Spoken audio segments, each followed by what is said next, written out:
กញើសចៅចៅដូចជារៀងខ្សោះអស់កម្លាំងសោកសៅបានឲ្យកោះគ្រុតមានកម្លាំងវិញប្រាវអូយអូយលុយមែនតើដូចជាមានអុកស៊ីសែ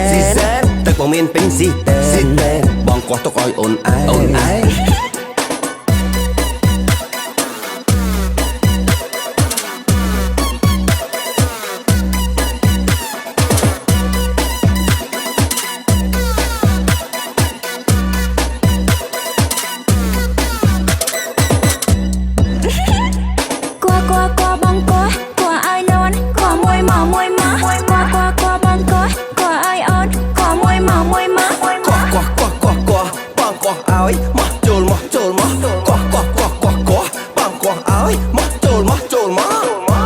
រងន់ធំដែរឬទេ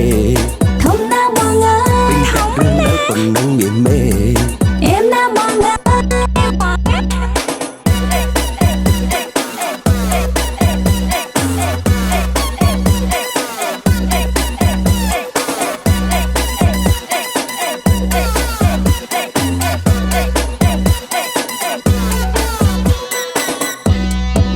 កប់មកឡើងកាហាវអាកាសធាតុក្តៅបែកញើសចៅចៅដូចជារៀងខ្សោះអស់កម្លាំងសោកសៅបានឲ្យកោះគ្រុតមានកម្លាំងវិញប្រាវអូយអូយលុយមែនតើ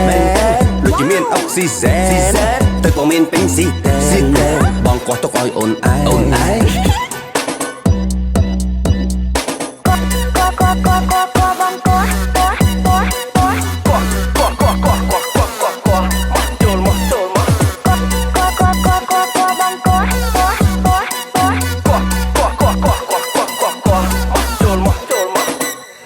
ស្រាបៀគ្រុតរូបរាងថ្មីរឹតតែទាន់សម័យរឹតតែចង់គោះ